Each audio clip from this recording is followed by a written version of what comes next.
All right. And we are live. Please, everyone in the comments section, let me know if you can hear and see us okay.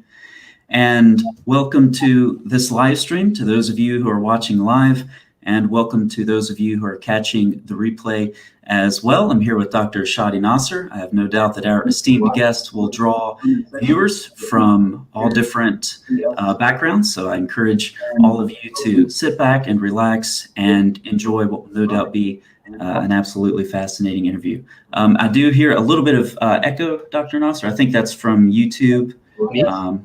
That might be, yeah. Do you want me to use headphones? Yes, I do hear a little bit of a lag. I think it might just be like if you're streaming YouTube, it might be there. Hear a little bit of echo. So, sorry, I was opening the other. Okay, sorry. Okay, that's great. Yeah. Oh, no problem, no problem. Yeah. So Dr. Nasser did his dissertation at Harvard University in 2011, where he earned a PhD in Arabic literature and Islamic studies. He's the author, of course, of several journal articles that have appeared in peer-reviewed journals like the Journal of Arabic Literature and Journal of Quranic Studies. He's also the author of the 2012 monograph, which shares the title with this dissertation, and that is The Transmission of the Variant Readings of the Quran, the Problem of Tawatur, and the Emergence of Shawat. He's also the author of the upcoming monograph, currently scheduled to be released on the 22nd of October, and that's called The Second Canonization of the Quran. And the subtitle is Ibn Mujahid and the Founding of the Seven Readings. He's also the Associate Professor of Near Eastern Languages and Civilizations at Harvard University. And in all of his spare time, he's also doing some fascinating work with early Islamic poetry and how that influences our understanding of the Quran. Dr. Nasser, it's a pleasure to have you. Welcome.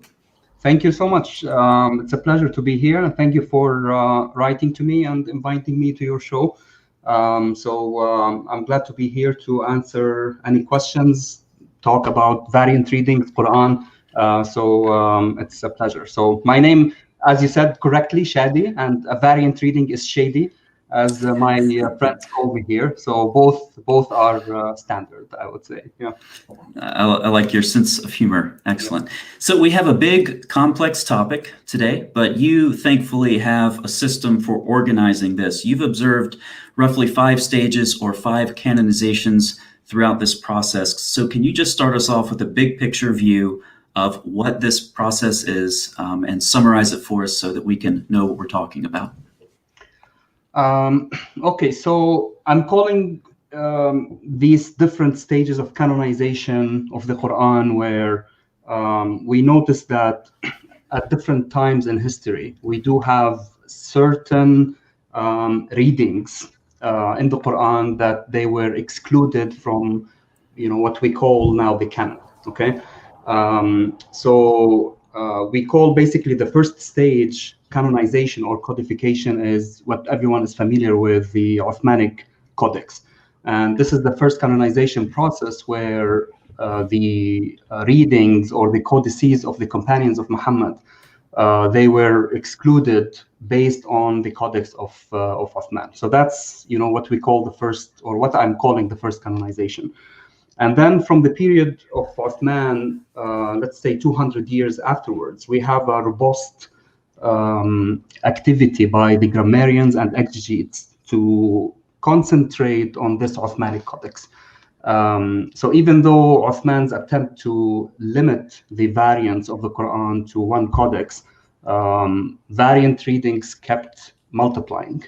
And this is evident from the early works of grammar and exegesis that we have, that you have uncontrollable amount of variants that Muslims were using and circulating among themselves.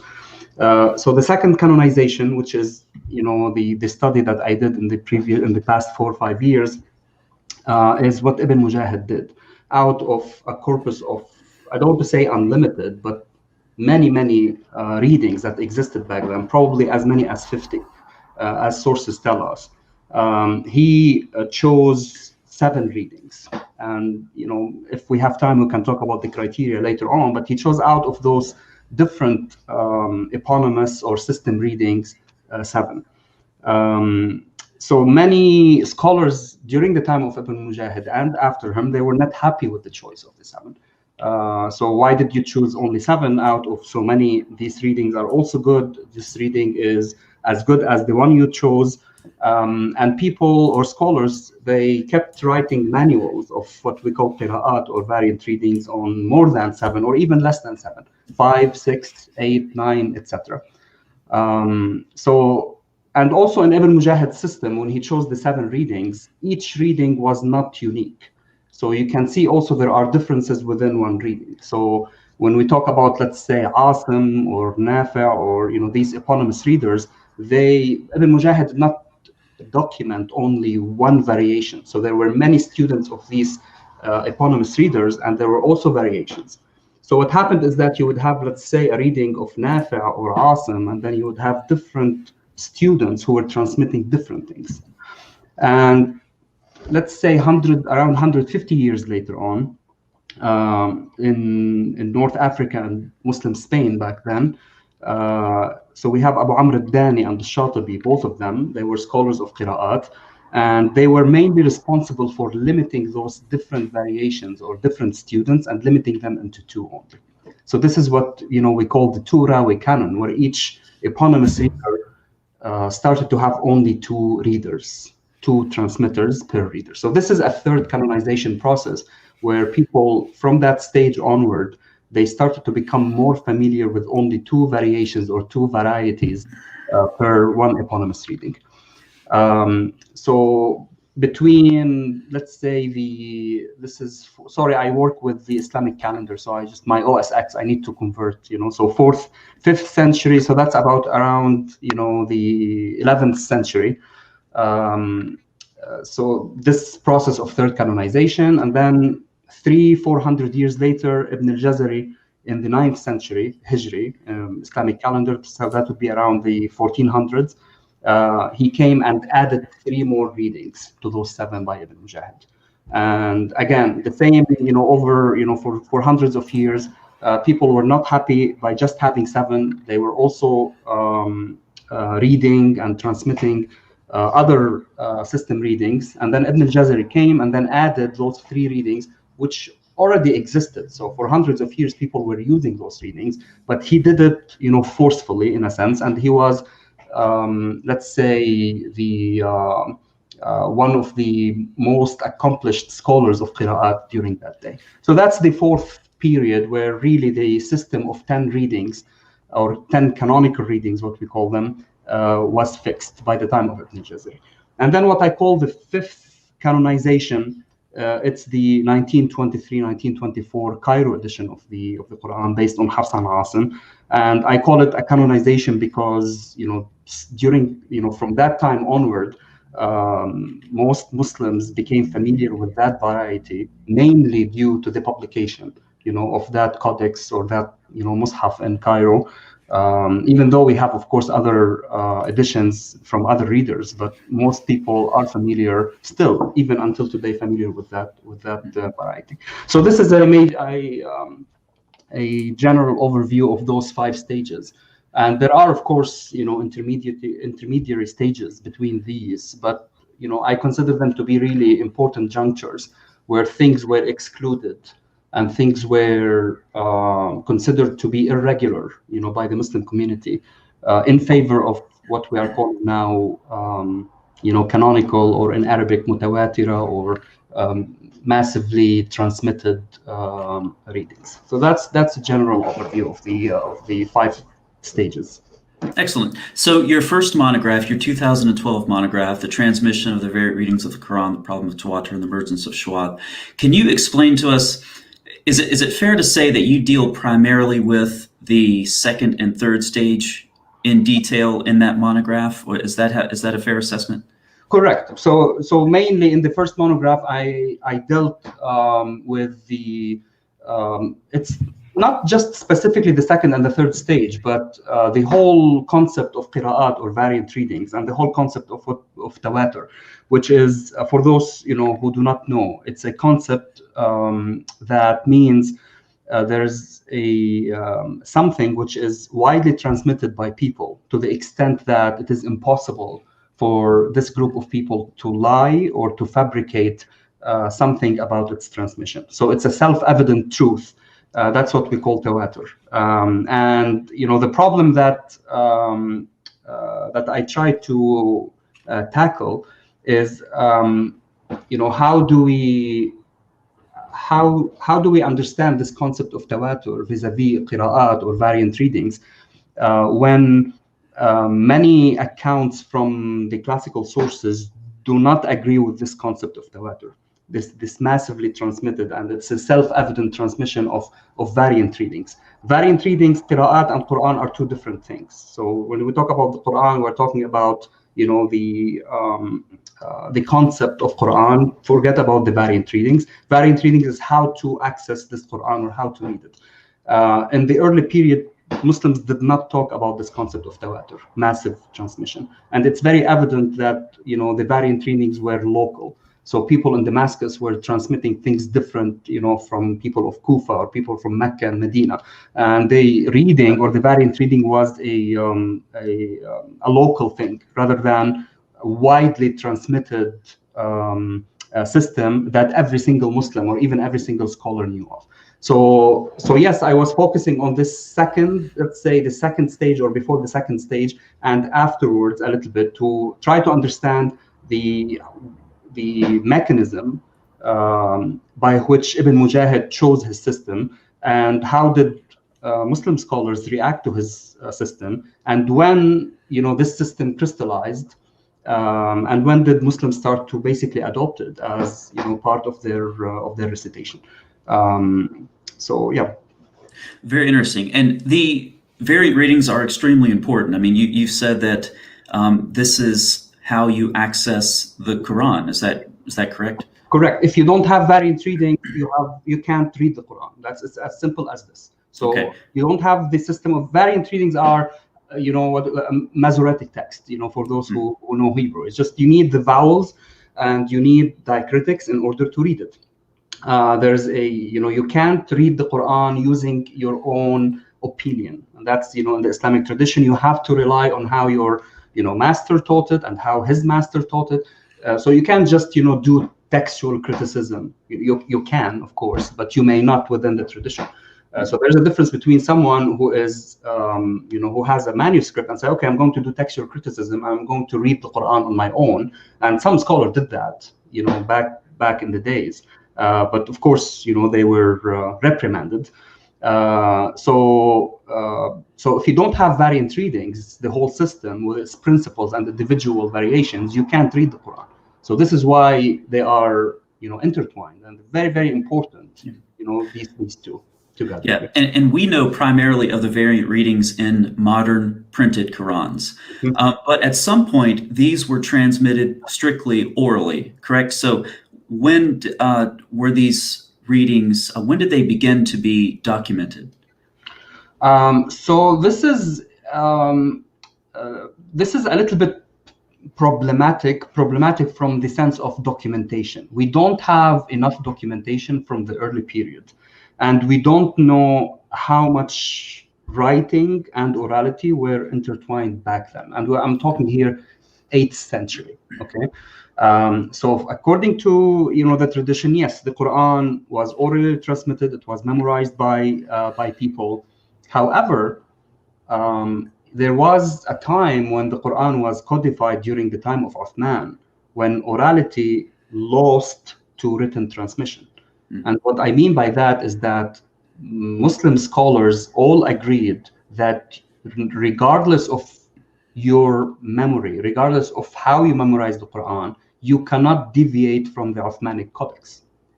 So even though certain readers, they were sure of how they memorized the Quran through other channels, and they were saying that I have a good chain of transmission. I studied with X and Y and Z people.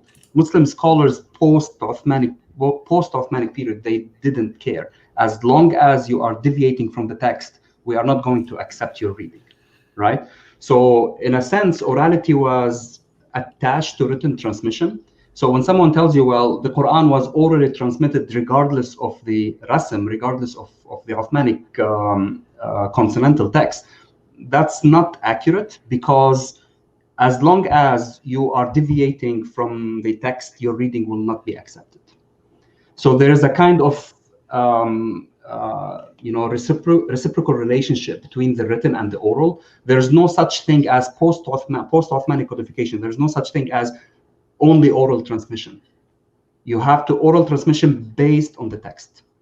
If you deviate from the text, regardless, no matter how good of a reader you are, no matter how fantastic your memory is, even if you deviate, by one letter from the consonantal text, one of the consonantal texts, the 5 or 6 they had back then, your transmission will not be accepted. This, I think, touches on a question I have about shawadh, which, if you want to nuance the definition for the viewers, then fine. But for now, just non-canonical readings. There are some shawadh readings that are transmitted from the time of Muhammad and the companions, aren't there? So this is a question I had when I was reading your book. Ibn Mujahid and al-Tabari, it seems like they would have established their criteria so that they could have selected or canonized some of those readings, but their focus was more on razm and popularity, consensus. And is there a way they could have structured their criteria to canonize some of those readings that went back to Muhammad and the companions? Yes, it's a very interesting question, in a sense that, the status of shawadh, there are different categories of shawadh, or irregular or anomalous readings. Okay, so the problem, let's talk about the easy category. The easy category is that you also have shawadh, or irregular readings, transmitted on behalf of the canonical readers. Imagine, for example, I have a chapter in my coming book. It's called the non-canonical readings of the canonical readers, right? So there are even transmissions on behalf of the canonical readers, which were also classified as shawadh, as irregular, not accepted. So this easy category is that these irregular readings, even though they agree with the Uthmanic Codex, they don't have they don't enjoy the consensus, let's say, of the readers, and they don't have a sound chain of transmission. Let's put it simply. It's more complicated than that, but just let's say they were not agreed upon by the community of the Qurra, or the readers. Now, the other complicated category of shawadh is those which deviated from the codification of Uthman, the Mus'haf. There are also readings attributed to the Prophet himself. We have a category in Qira'at. It's called the readings of the Prophet. Okay, and there are 3 or 4 books even written on that in Arabic. Even though we do have accounts that go back to the Prophet saying that he read this word as such, this word was also categorized as irregular or shawadh. Just like they didn't care. As long as the readings deviate from the Uthmanic Codex, we will consider them to be irregular or shawadh, even though we know that the Prophet might have read as such, and we also know that the other companions might have read as such. However, the Codex of Uthman abrogated all other codices, abrogated all other readings, and we are going to stick with that. So, yeah, and that is what I had from the modern perspective. I'm thinking, why wouldn't Ibn Mujahid structure his criteria to accommodate those readings? But this is a modern perspective, so obviously I'm missing something. But it's a very interesting. Yeah, because the thing is, Ibn Mujahid, he came around 300 years after Uthman, right? So we are talking about 3 centuries of Muslims only sticking to the Uthmanic Codex. But actually, that was not the case. We also have information from Iraq, from Kufa, that people kept reading according to the codices, let's say, of Ibn Mas'ud, even 150 years after Uthman. So yes, there were pockets in certain areas in the Islamic world, especially in Iraq. There were different, many things happening in Iraq back then. So it's uncontrollable in a sense. But we do have accounts that people were still reading according to the Codex of Ibn Mas'ud, which is different from the Codex of Uthman. So Ibn Mujahid, as someone appointed by, the state, as the, chief reader, of Baghdad back then, you have to agree, you have to confine yourself to the rest. And that's something that Muslims, for at least 2 centuries agreed that we are going to stick to the Uthmanic Rasm, and we can't accept anything that deviated or that deviate from the Uthmanic Codex. Okay. Yeah. Ibn Mas'ud's reading is interesting. I get the impression that people love it or hate it. Seems like some friction there with Uthman. Bakalani argued for Ibn Mas'ud's reading, right? There are some harsh words put on the lips of Al-Hajjaj about Ibn Mas'ud's reading, but they're using it in Kufa until the 8th century. And so it seems like people loved it or hated it. I mean, Ibn Mas'ud is very interesting because we as also many people pointed out, we have so many accounts about his rejection and his opposition, right, to the committee that Uthman formed. And he was saying, I'm one of those senior companions of the Prophet. He was criticizing Zayd bin Thabit, the head of the committee. You were a little kid playing with the other kids, and your forelock was dangling, from your head, while I was taking the Quran fresh from the mouth of the Prophet. And so, we always have to remember system readings or eponymous readings are very, very attached to geography, even until today. Even until today, if you talk to people, in Morocco, they are very proud of their Warsh reading. So they are very, very, conservative about the Warsh. You have people in Africa, they're very conservative about Abu Amr ibn al-Ala. People are attached locally to their reading. And this was the case also back then. People in Kufa, they were, groupies in a sense. It was the group of Ibn Mas'ud. And they did not want to abandon the reading of Ibn Mas'ud for political reasons. There's a lot of politics happening back then. And we do have, actually, there is an interesting account transmitted in the history of Ibn Khaldun, not his Muqaddimah, it's the history, which you don't find in other accounts. There's, some kind of tension between Zayd bin Thabit and Ibn Mas'ud. And actually, Ibn al-Arabi, not Ibn Khaldun, the jurist. He said that people claimed that Uthman and sent someone to beat Ibn Mas'ud. It even reached the stage of beating him and breaking some of his rib bones because of his opposition to to the Codex of Uthman. That's a weak account, but these things are transmitted. So it's exactly as you said. People were for Ibn Mas'ud, for his Mus'haf, and there were other people who completely opposed it. He deviated from the consensus of the Jama'ah or the group, and this is why they hated it. Despite that, it's still the reading of Ibn Mas'ud continued for at least 150 years in Kufa, and even in Hanafi fiqh, you would have many instances where the Hanafi jurists would actually use citations from the Codex of Ibn Mas'ud to support a legal argument. This is even up to the Ottoman period. So it is an interesting case, Ibn Mas'ud, and I think it deserves more careful study. Unfortunately, we don't have manuscripts from that period, but it is very interesting. Yeah. Let's turn to Tawatur now. You mentioned sort of a paradox, and I think if you walk us through this paradox, it will help us understand a little bit more of a nuanced view about the importance of Tawatur and how it developed.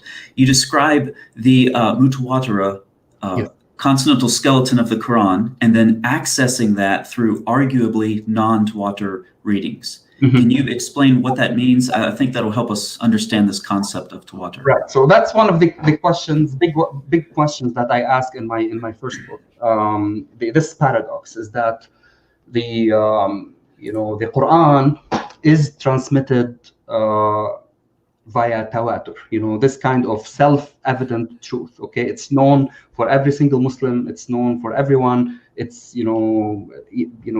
down to the detail.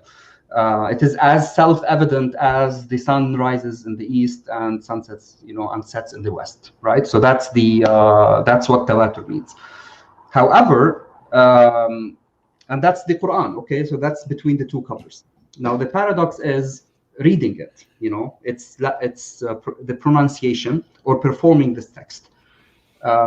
Because we do have different systems of readings, we have different ways of reading it.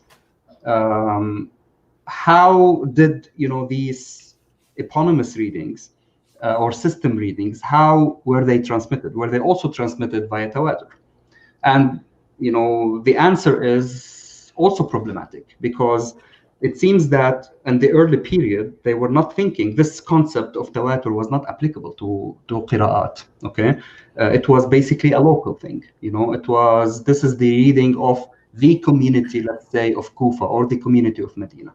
Later on, what we call the usulis, the scholars of usul al-fiqh, principles of jurisprudence, they came up with this principle of tawatur.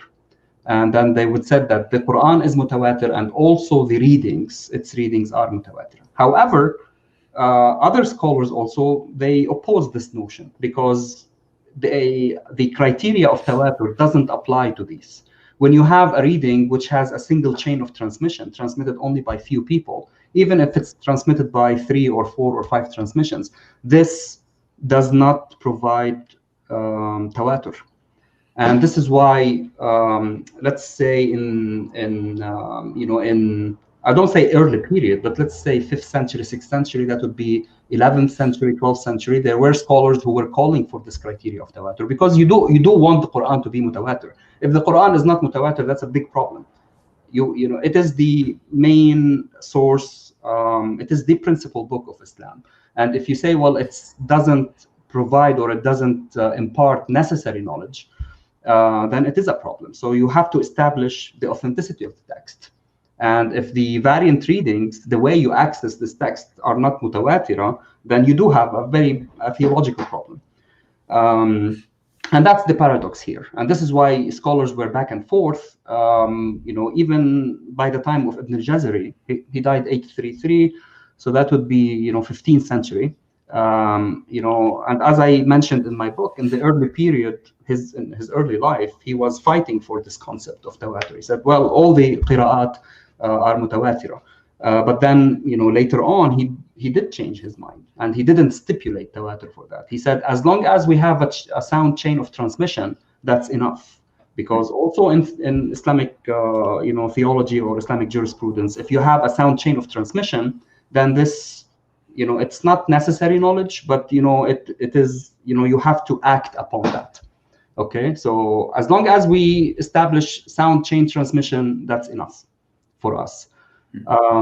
So that's the paradox, which unfortunately, I don't know, fortunately or unfortunately, but especially in the past, I would say 200 years, there isn't a single book of introduction to Quranic sciences except that they say, well, the variant readings are transmitted via tawatur.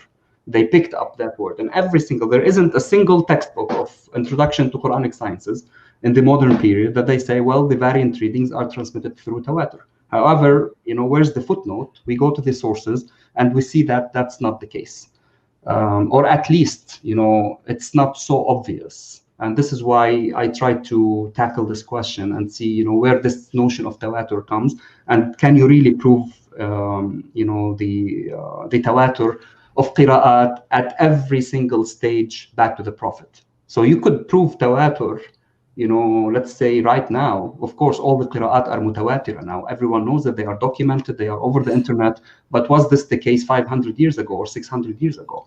And when we see things change over time, we start asking questions. Well, the way we have the qira'at now are different from the way people were reciting. Not big differences. There are small differences, but they are different nonetheless. Interesting. So you've given us an excellent summary of the 5 stages. We talked about the importance of the variant readings. We talked a little bit about shawad and tawatur. I'd just like to get a couple of details of each one of these stages, and we'll skip number 2 for now because I want to finish there. Yeah. So let's just start with stage one, the first canonization with Uthman. So I want to give a complete non-specialist perspective. We have Uthman, he's the caliph. He has the authority to make these decisions. Right. His instructions are comprehensive, yet he's very specific down to the dialect. Yes. He orders the destruction of non-conforming codices. So it's not immediately clear how variants arise in the first place. So can you explain how these variants first arose? Well, I mean, again, we unfortunately we don't have much documentation from that period to give an answer or an opinion based on facts, but based on these few accounts of why Uthman did this, and actually at every single stage of what I'm calling canonization, the reason why you want to standardize is because you have differences. You don't just come and then you want to standardize something if it's already standardized, right? So what was obvious back then, also from the accounts that we have, is that people or the companions of the Prophet, they were reciting in different ways. And some of these readings survived in the sources, others did not.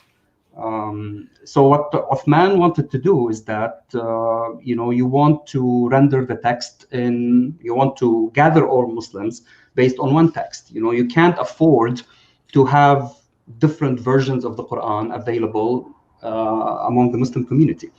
Especially, I mean, the account of the collection, the main account, it's also put the variations of the Quran vis-a-vis the variations in the books of Christians and Jews. That's very obvious. So when Hudayfa ibn al-Yaman comes to Uthman and told him, well, you have to save, the book of the Muslims so that they will not differ in the way that the Jews and Christians differed. Mm-hmm. Okay. So the whole, they were, I don't want to say obsessed, but, this was always something that, Muslims were thinking about, that we need to have a standard version. We can't afford having variations. And that's why, the first, canonization or codification is to try to get rid of variations and gather all Muslims, on one codex, which succeeded in eliminating variations from what we call the codices of the companions. But then you would have the second problem, which is how do you pronounce or how do you render, this text? So that would be the first. It's the reason why I didn't start with that period is that I want to get a sense of what's happening or what happened in the second stage, third stage, fourth stage. And, my plans is to go back to the first stage after I finish all these four, because things repeat themselves in a sense. So if I get a clear idea of how things were standardized, in those periods, probably we can get a clear idea what happened in the first period. Now, again, we can have a seminar on just, the first, the account of Uthman, and there are many problematic issues about, the collection, especially the committee that he put, So besides Zayd bin Thabit, who was, known among the companions to be erudite, knowledgeable about different languages, especially Hebrew and Syriac, the other three members in the committee did not fare as well. So the other three members in the committee, the three of them, they were 9 to 10 years old when the Prophet died. So they were not really senior companions of him. And three of them, they were husbands for three of Uthman's daughters. So again, you see how politics here is, very intertwined with, with the decision of who Uthman chose in the committee to standardize the text. So again, politics is very important. People shouldn't dismiss politics and the decision of the state to standardize a text. This happened with Uthman. This happened with Ibn Mujahid. He was the chief, reader in Baghdad, and people who opposed him, like Ibn Shanabud and Ibn Miqsam, they were tried, tortured, persecuted, according to sources, imprisoned.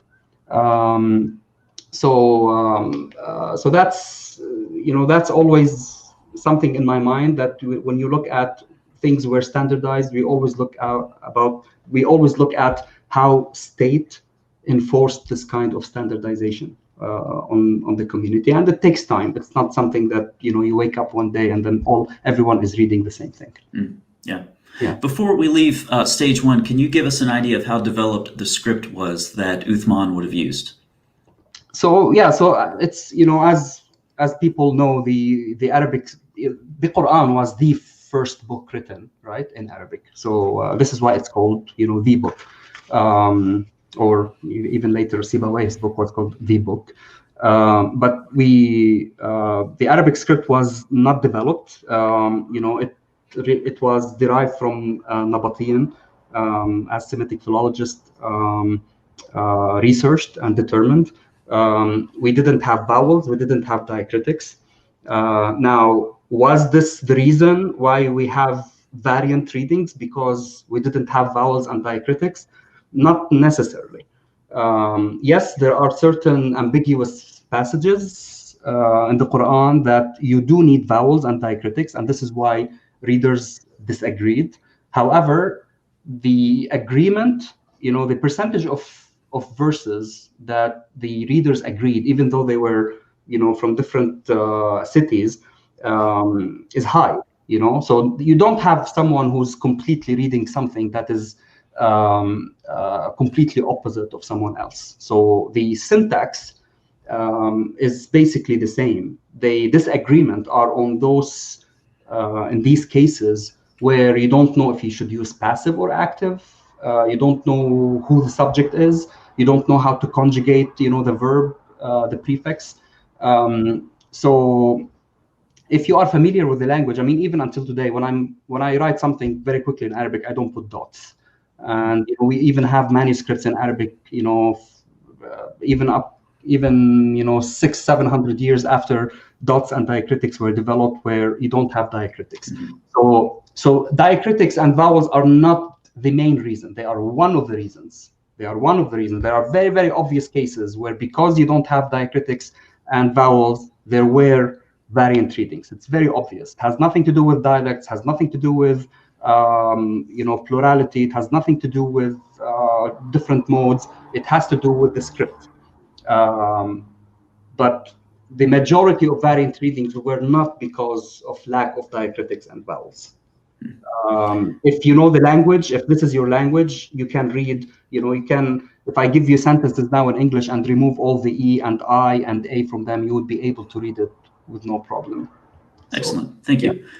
Right around stage one, or the first canonization, many viewers may be aware of the traditions that Omar Hamdan collected about Al-Hajjaj. Yes. Do you believe that Al-Hajjaj had any major part to play in this canonization process? Well, we do have accounts, right? And also Muslim scholars are divided. So, a group would say that Al-Hajjaj did introduce reformation of the script, and other scholars say no, he didn't, right?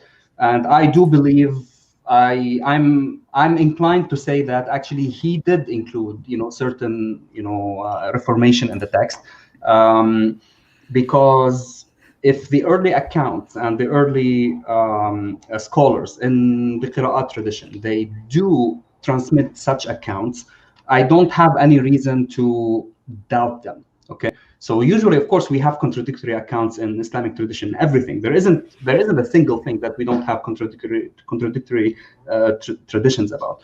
But if you have an event, and even if you want to make it up, you make up an event. But if you have different people transmitting something about that event, it means that there's something true to it, right? And all the reformation that Al-Hajjaj did, they were listed, right, by early sources. And some of them say they were 7, they were 8, they were 12, etc. Mm-hmm.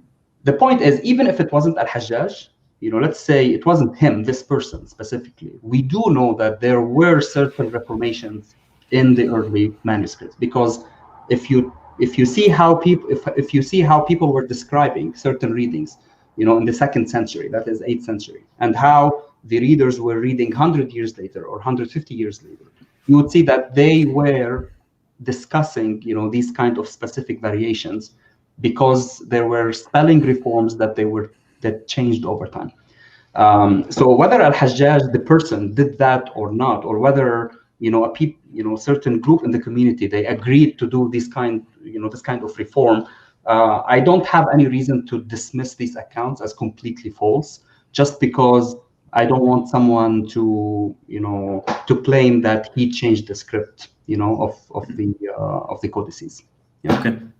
Throughout the 8th century, you've mentioned the influence of the grammarians, and I envision this as being more of an eclectic approach, and I was wondering if that's correct, where they are looking not so much at an entire reading to see if it's acceptable or not, but they're looking more at the microscopic level, at the level of words and sentences. Is that correct? It is correct. The variant readings of the Quran, it's the domain of grammarians.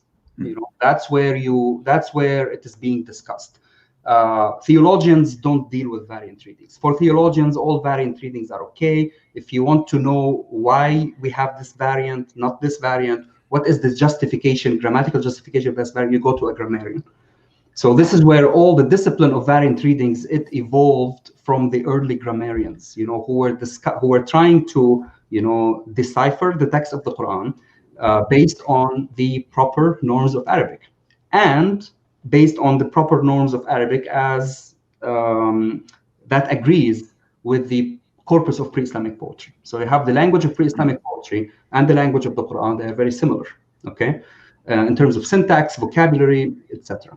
So the grammarians, people like Al-Farra, let's say, or Zajjaj, Sibawayh even, their books, the grammar is all filled with Quranic readings. And this is the early source before Ibn Mujahid. And even if someone like Tabari, who's an exegete, he's always quoting grammarians. So grammarians are authority number one when it comes to variant readings. And this is why grammarians clashed with, or not the grammarians didn't clash with anyone. The Muslim scholars later on clashed with grammarians, because grammarians would be criticizing some variant readings. I would say, well, this reading is not grammatical. This reading is not good.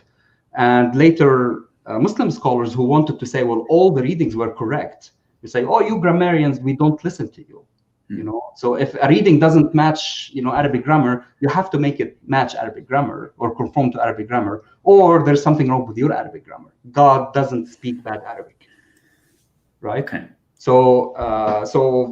But again, the discipline of variant readings and justifying variant reading, it all mainly resides in grammatical works and exegetical works, which are grammatical in nature. This grammatical and theological contrast, it seems like, is what got Al-Tabari in trouble, because he's using the razm, he's using grammar, he's using consensus, and he's selecting what he thinks are the good readings. But then later on, when the readings are canonized, it seems like they're read back into pre-Tabari time, and now he looks like he's rejecting readings that are canonical, but it's not his fault. It seems like he kind of got dealt a bad hand with history there. Well, I mean, exactly, in a sense that, this is why it's important, for us when we are trying to study, a certain phenomena, that we don't apply our own standards today and say, well, this is how Muslims thought about X 500 or 600 years ago. So for Tabari, the whole notion of every single reading transmitted by, Ibn Amr, the Damascene, should be correct, it never existed. For him, he have these readings, and then he would basically judge, is this better than this reading? And the whole argument that I made, if Tabari or even early scholars, they thought that all these readings were divine revelation, you wouldn't be saying, this one is better than this one if both of them are God's word, right? Which is different from how later Muslim scholars dealt with this. So later scholarship on the justification of variant readings, they justified every single variant reading based on some kind of Arabic grammar, because for them, every single reading should be grammatical. And this is why someone like a Tabari or Zamakhshari or even Ibn Atiyah, those exegetes, they were saying, well, wait a second, this reading is really not grammatical. This is bad Arabic. Arabs would never say something like that. And that's why, you know, this kind of criticism for Tabari later on is that, oh, you know, he wasn't a reader of the Quran. You know, we don't agree with his criticisms. Okay, fine. You don't agree with the criticisms, but it doesn't. He also doesn't agree with your, you know, also evaluation or criticism. So that's why going back to early sources and reading, you know, these documents, it gives us, you know, a good map of what people thought at different periods of time, and not to apply, you know, certain notions that people believe in now. But they were not existent, you know, centuries before, or they existed in other forms. Yeah. Excellent. Let's go to stage 3 now. This is the 2 Rawi canon. Of course, you produced a detailed article on this in 2013. I was wondering if you could just give us kind of the broad strokes. You've already mentioned Aldani is one of the major influences here. Could you just describe the scholars who were behind this, why they limited the readers, and also kind of the geographical side of it too, because that's interesting to see. As you said, some of this stuff is geographical as well. So could you kind of summarize stage 3 for us? Sure. So both Ibn Mujahid in his book, we do have, as I said, you know, those 7 eponymous readers, and each reader has different transmitters. Okay. Yes, he did rely on transmitters, on certain transmitters more than others, but you would find, you know, one reader, let's say, you know, Kufa, Asim, you know, you would have probably 15 or 16 different transmitters. Okay. I mean, you can imagine how difficult it is for any, you know, student or even scholar to be able to memorize all the different variant readings transmitted by one person if there are even disagreements from that same person. And what happened is that you need manuals, you need textbooks for students. Okay, you can't just teach introduction to variant readings and then give, you know, people 5-volume book on the different variant readings, right? You need a manual. And what happened is that Dani, he was, you know, he died mid-5th Hijri, mid-11th century. He has several books on qira'at, on variant readings, and the biggest of them, it's 4 volumes. It's called Jami' al-Bayan, okay? And he doesn't limit himself to 2 per reader. Like he transmits every single variant reading, which is supposed to be standard, right, for him. He's not saying the standard are only 2. But this is a 4-volume book, very complicated, that you only need to be, you know, not just initiated in the discipline. You really need to be a scholar of qira'at and grammar to be able to understand it. So he wrote this manual called the Taysir, which is, you know, 80, 90 pages in some editions. And he said, I'm going to limit myself, you know, to 2 transmitters per reader so that it would be easier for people to memorize these variants.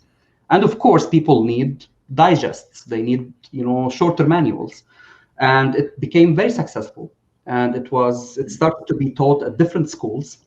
And what made it more popular is that 100 years after Dani, Ash-Shatibi came, and then he versified this manual into a poem.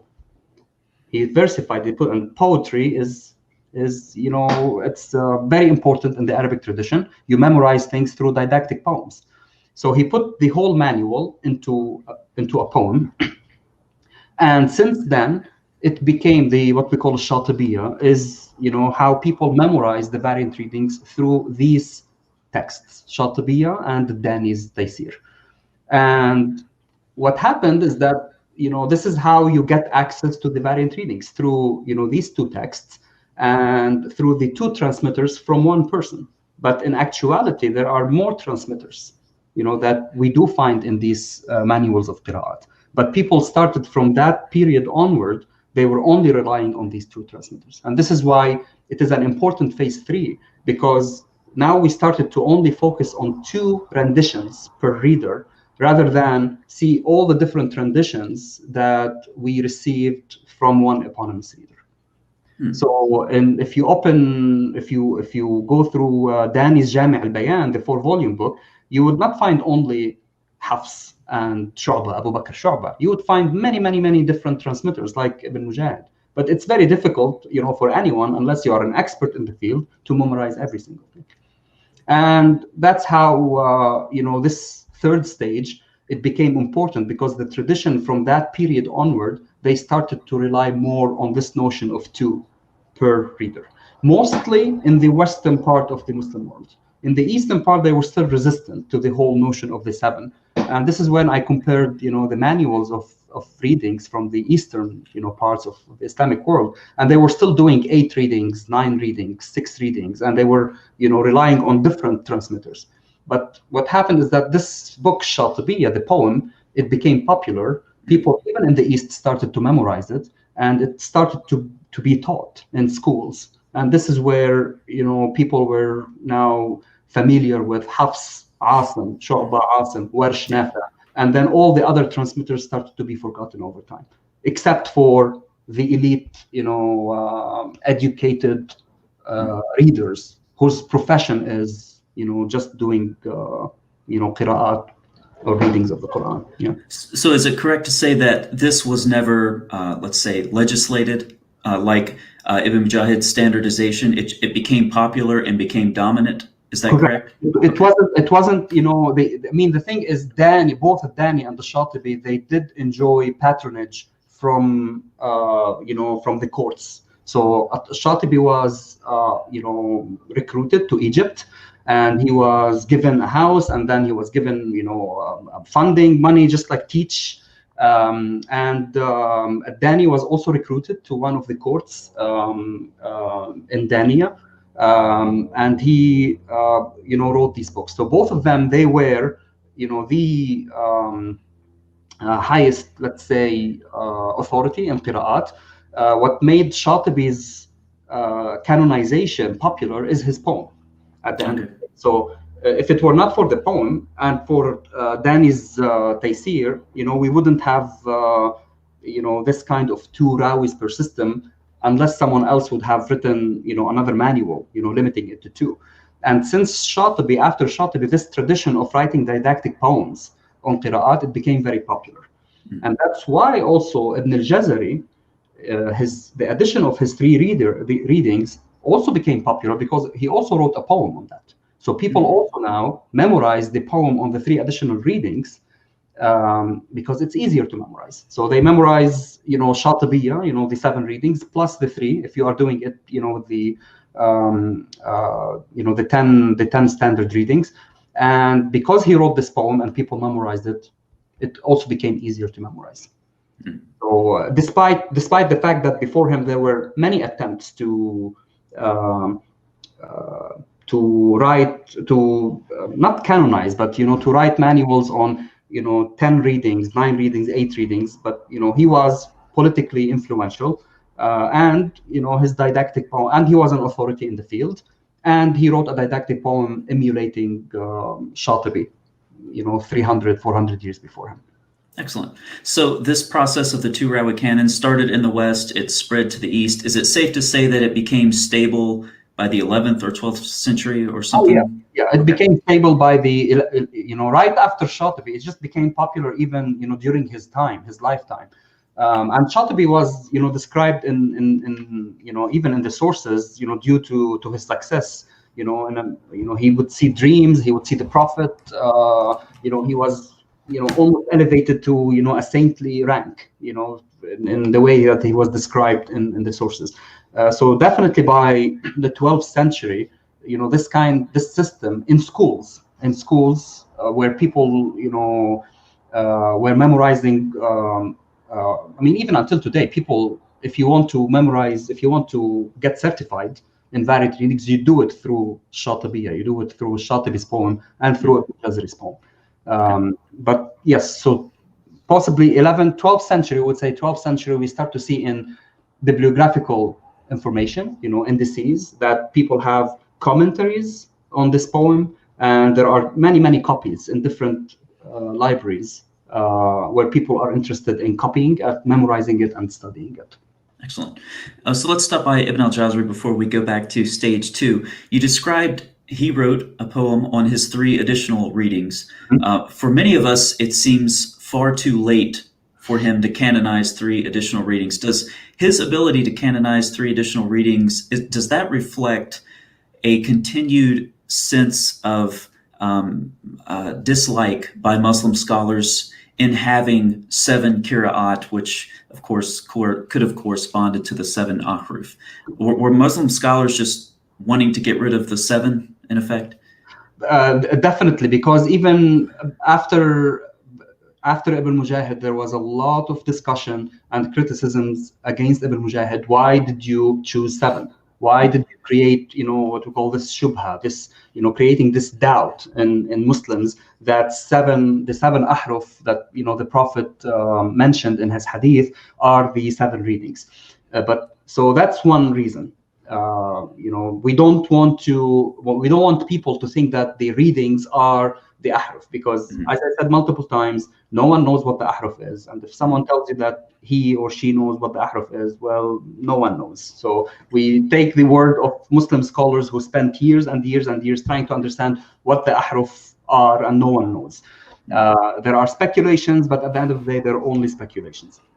So one, we don't want to match the 7 readings with the 7 ahruf. Second, still there was a lot of resistance to limiting qira'at. Muslim scholars, especially exegetes, you don't want to limit yourself to a canon.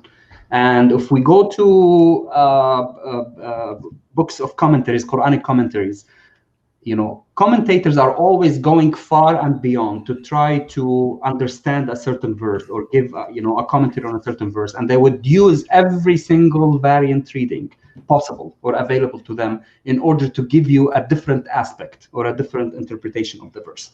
So people dislike the fact that you are limiting them to a canon. They want flexibility. So scholars of qira'at were always criticizing the community. Why are you limiting us to 7? Why are you limiting us to 2 per 1, i.e. 14 transmissions? And it's very obvious in many statements by Muslim scholars. Why are people only thinking that the Quran is only Shatibiyya? Why people are thinking the Quran is only Taysir? We have more readings, we have more variations. We should cherish that and not limit it. Okay, so Ibn al-Jazari comes from that perspective, and then he said, well, people should stop thinking that the 7 readings are the only Quran or the only qira'at, to decipher the Quran or to read it. And then he added those 3 readings, which were already, he was not the first time to transmit those readings. They have been, in circulation since, the 10th century.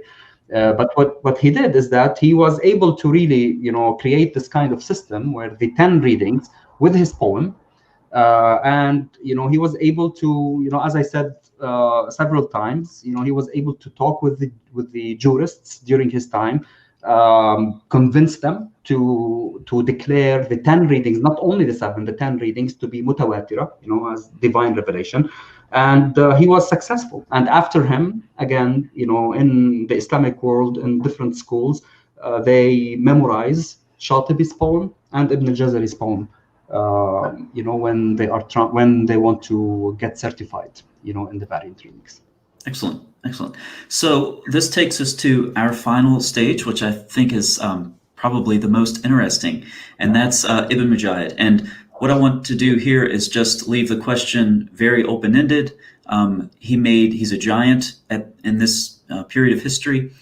He obviously made some very important decisions and had the authority to do so. So could you just tell us about him? And then wherever you want to go with this, if you could give us a foreshadowing of your book that's coming out next month. And as you do that, I will keep an eye on the comments. Shady has agreed to answer some questions. So any questions that come up that are related to this topic as he's telling us about Ibn Mujahid, I'll put those up on the screen. Sure. So the topic of my forthcoming book, it's Ibn Mujahid and the founding of the 7 readings. So it's continuation of the first monograph, and of course why he's important, because he's the first one, or at least this is the first manual we receive, which became the prototype, let's say, of all manuals of variant readings afterwards, and the way that he starts with the principles of recitation, and then he discusses the individual variant readings in the Quran.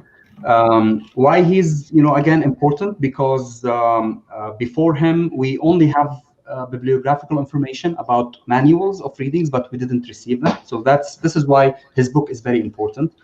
Why I'm, of course, interested in this, because, as I said, I'm studying all these different stages. I want to see what did Muslims, in the 9th century recite. Were they reciting, the same readings that we are reciting today? Were there readings back then that people were reciting, and then we stopped reciting them now? That's the very important question here for me. What the rise of shawad or irregular readings, and I argued, and I'm now more convinced after I did a thorough study of his book, that the concept of shawad, it's not only deviating from the Uthmanic Codex, but it's violating the consensus. As long as there's some kind of consensus, whether it's local consensus or general consensus, then your reading will be relegated into this shawad realm. So we find many readings in Ibn Mujahid that people stopped reciting today, and even stopped reciting 300 years after him. He also disagrees, I think 7 or 8 times with the canonical readings themselves. With some readings, let's say from Ibn Amir or Hamza, he would say this is wrong, something that you don't find later on. He also has a lot of, I think I counted 64 transmission errors in his book, where he said that this transmission is wrong, this is wrong, it should be this way, it should be that way. So he is, he was more critical in the way that he was compiling his book, different from how later authors of qira'at, where they were just documenting, they were receiving and then writing down without really trying to sift, let's say, through the material. So that's why he's important, and he is one of the important, what we call tariq or path to the Meccan reading. So without Ibn Mujahid, you don't have access to the Meccan reading, let's say. So Meccan reading, Ibn Kathir, he has 2 students, Qumbul and Al-Bazzi. So through Qumbul, he has also 2 paths, Ibn Mujahid and his colleague Ibn Shanabur. Both of them, they were the channels through which we know the reading, the Meccan reading. So he's also important, as part of this, living chain of transmission. So that's the, topic of the book. I studied, all the variant readings in his book are documented. There will be a complete, chart at the end of the book with audio material. So, and everything is transliterated. So people who don't read Arabic can read the transliteration and can also hear the audio with the specific, so you don't have to hear the whole verse, you just listen to the word. I did that, all myself in the past 4 years. So hopefully we will see how it goes. Hopefully next month it should be out. Yeah. Yes, excellent. So a couple of questions. One is kind of a question related to modern Muslim scholarship. Is there, and it's kind of related to the question, is there a consensus on the number of readings today? If you took a survey across Muslim scholars, would they all say 10? Would there be a variant? You have 3 groups. You have one group that will tell you 7. They have the other group that would tell you 10, and you have a smaller group that would tell you 14. We do have, actually, now there's Sheikh Hassan Sakandari. If people want to look him up, he's an Egyptian reader, official, not just an amateur, and he is certified, and he teaches 14 readings, not just 10. So there are people who think 7, 10, and 14. So the system of the 14 has been around for the past 200-300 years. People were trying to add 4 readings. I don't want to say the majority of Muslim scholars would say those 4 are considered irregular, but let's say a majority, so less than the majority. A majority would say it's only 10. Another majority would say 7, and we do have a sizable group that they would still use the 14 today in recitation. Excellent. This is a good question. Some colleagues, Van Putten and Al-Jalad, what do you think in general of their work, and how does that interface with your area of expertise? I mean, Semitic philology and and codicology is, the other face, let's say, of our work. So mostly my work is concerned with Arabic dialects, post standardization in a sense. I don't use codicology, or I use manuscripts for books, or when I want to look something up, but I'm not a codicologist. So this is where Jallad, as a Semitic philologist, he and Van Putten also, he works with Semitic philology and codicology. They study the status of Arabic vis-a-vis other dialects. He can tell you what kind of dialect was popular in the Hijaz. We have this whole notion of the old Hijazi dialect, which probably the Prophet was speaking. So this is very important in terms of how Arabic, or what we call Al-Arabiya, these standard Arabic, how it evolved. And this line of Semitic philology is very important, for us to see what was happening, and then does it agree or disagree with the literature of Qira'at and different dialects, and to what extent dialects influenced, let's say, the development of the discipline of variant readings. And Dr. Al-Jalad is producing a lot of data, isn't he? It must be difficult to keep up with. It is difficult, of course, but I mean, that's what, the Semitic philologists, they work with inscriptions, they work with all these different languages, and it's very vital for us to consult this material, and, especially when it comes to what we call the rasm, why do we have certain words in the Quran written with waw? It comes from Nabatean/Aramaic, so it's important to know why certain words were written as such, how certain words are pronounced. So definitely, yeah. Excellent. Well, we'll end with 2 more questions, and these are easy. I can answer them. Can someone please put the link to his book? And so, yes, I will. As soon as this live stream is over, I'll add that. But I also want to say, in the description box, there are a number of links. So you can go to watch Dr. Nasser's lecture on Vimeo. There's also a lecture on YouTube. And there's also a link there to the Bottled Petrichor podcast that Shady appeared on some time ago. And then the next question is, what is Shady Nasser's latest book? And that is the second canonization of the Quran, Ibn Mujahid, and the founding of the 7 readings. And that's coming out next month. And I will add those links to the description box. Thank you, everyone, for watching. Dr. Nasser, it's been a very quick hour. It's been a thrill to talk to you, though. I've enjoyed it so much. Thank you for spending part of your Saturday with us. No, thank you for having me, and I'm very glad we had this discussion. So hopefully it was informative and and helpful, and it was a pleasure to be here. So yeah. Thank you. Bye bye.